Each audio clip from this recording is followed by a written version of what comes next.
মোহাম্মদ সাল্লাল্লাহু আলাইহি সাল্লামের দৌহিত্র হজরত ইমাম হোসেন ও তার পরিবারের সদস্যরা শহীদ হয়েছিলেন। আমি তাদের প্রতি গভীর শ্রদ্ধা জানাচ্ছি।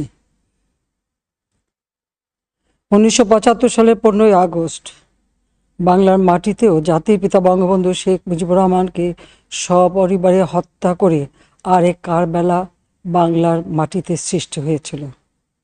যারা শাহাদাত বরণ করেছেন, আমি তাদের প্রতি শ্রদ্ধা জানাচ্ছি।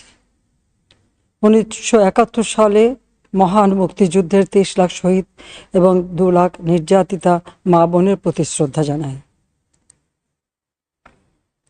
প্রিয় দেশবাসী, আজকে অত্যন্ত বেদনা ভারাক্রান্ত মন নিয়ে আপনাদের সামনে উপস্থিত হয়েছি। লাখো শহীদের রক্তের বিনিময়ে অর্জিত স্বাধীন বাংলাদেশের জনগণের আর্থসামাজিক উন্নয়নের জন্য নিরলসভাবে পরিশ্রম করে যাচ্ছি। বিগত 15 বছরের মধ্যে বাংলাদেশের মানুষের ভাগ্যের পরিবর্তন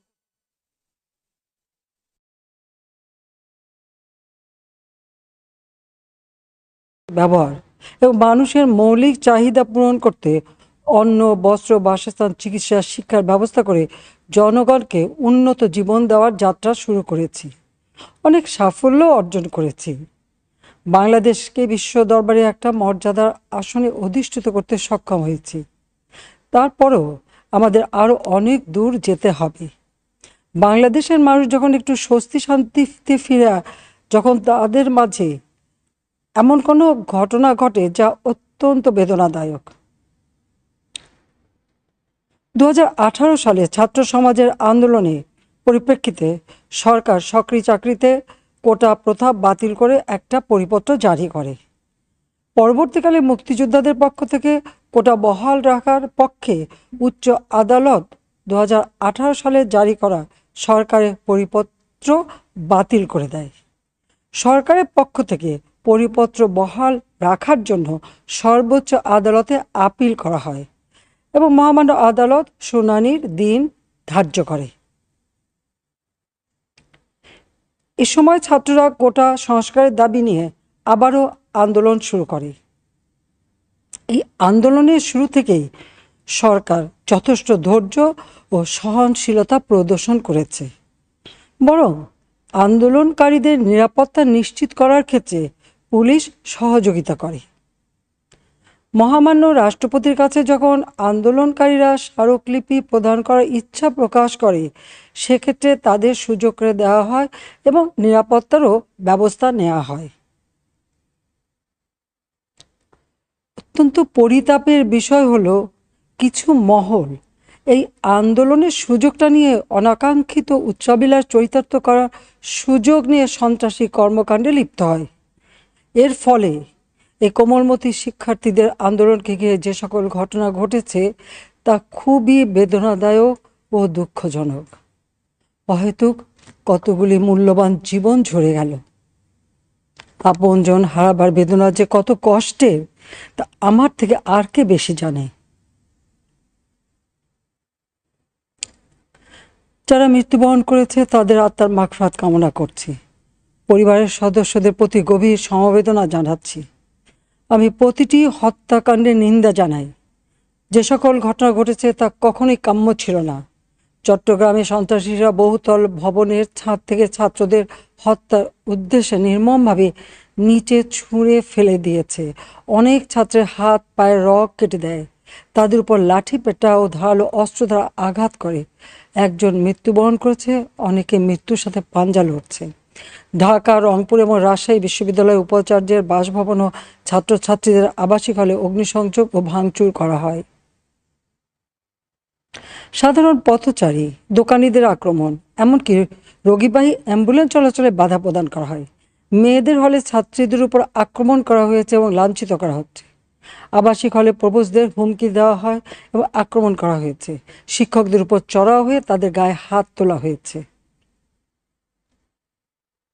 আমি বিশ্বাস করি, যারা কোটা সংস্কার আন্দোলনে জড়িত তাদের সাথে এই সকল সন্ত্রাসীদের কোনো সম্পর্ক নেই, বরং সন্ত্রাসীরা এদের মধ্যে ঢুকে সংঘাত ও নৈরাজ্যকর পরিস্থিতির সৃষ্টি করছে।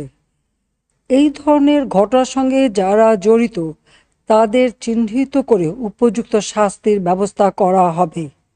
যারা হত্যাকাণ্ডের শিকার হয়েছে তাদের পরিবারের জন্য জীবন জীবিকা নির্বাহের ক্ষেত্রে যে সহযোগিতা দরকার তা আমি করব। আমি দ্ব্যর্থহীনভাবে ঘোষণা করছি, যারা হত্যাকাণ্ড, লুটপাট ও সন্ত্রাসী কর্মকাণ্ড চালিয়েছে, এরা যেই হোক না কেন, তারা যেন উপযুক্ত শাস্তি পায় সে ব্যবস্থা নেওয়া হবে। আমি আরও ঘোষণা করছি, হত্যাকাণ্ড সহ যে সকল অনভিপ্রেত ঘটনা ঘটেছে, সুষ্ঠু ও ন্যায় বিচারের স্বার্থে সে সকল বিষয়ে বিচার বিভাগীয় তদন্ত করা হবে। কাদের উস্কানিতে সংঘর্ষের সূত্রপাত হলো, কারা কোন উদ্দেশ্যে দেশকে একটি অরাজক পরিস্থিতির দিকে ঠেলে দিল, তা তদন্ত করে বের করা হবে। আমি আন্দোলনরত কোমলমতি ছাত্রছাত্রীদের নিরাপত্তা নিয়ে অত্যন্ত উদ্বিগ্ন। এই সন্ত্রাসীরা যে কোনো সময় সংঘাতের পরিবেশ তৈরি করে তাদের ক্ষতি সাধন করতে পারে। তাই শিক্ষার্থীদের পিতা মাতা, অভিভাবক এবং শিক্ষকদের প্রতি আমার আবেদন, তারা যেন তাদের সন্তানদের নিরাপত্তার বিষয়ে সজাগ থাকেন। একই সাথে সকল শিক্ষা প্রতিষ্ঠানের ছাত্রছাত্রীদের নিরাপত্তার বিষয়টি বিশেষভাবে নজর রাখেন। সরকার হাইকোর্টের রায়ের বিরুদ্ধে সর্বোচ্চ আদালতে আপিল করেছে। আপিল আদালতে শুনানির দিন ধার্য করা হয়েছে। আদালত শিক্ষার্থীদের কোনো বক্তব্য থাকলে তা শোনার সুযোগ সৃষ্টি করে দিয়েছে। এই আইনি প্রক্রিয়ার মাধ্যমে সমস্যা সমাধানের সুযোগ রয়েছে। এই আইন প্রক্রিয়া সমাধানের সুযোগ থাকা সত্ত্বেও রাস্তায় আন্দোলনে নেমে দুষ্কৃতিকারীদের সংঘাতের সুযোগ করে দেবেন না। সর্বোচ্চ আদালতের রায় আসা পর্যন্ত ধৈর্য ধরে অপেক্ষা করার জন্য আমি সকলকে বিশেষভাবে অনুরোধ জানাচ্ছি। আমার বিশ্বাস, আমাদের ছাত্র সমাজ উচ্চ আদালত থেকে ন্যায় বিচারই পাবে, তাদের হতাশ হতে হবে না। ইনশাল্লাহ মুক্তিযুদ্ধের চেতনায় আমাদের প্রিয় মাতৃভূমিকে সকলের সহযোগিতায় স্মার্ট বাংলাদেশ হিসেবে গড়ে তুলব। আমি আবারও এই অনাকাঙ্ক্ষিত ঘটনায় যারা নিহত হয়েছেন তাদের জন্য গভীর দুঃখ প্রকাশ করছি এবং পরিবারের সদস্যদের প্রতি আমার সমবেদনা জানাচ্ছি। খোদা হাফেজ। জয় বাংলা, জয়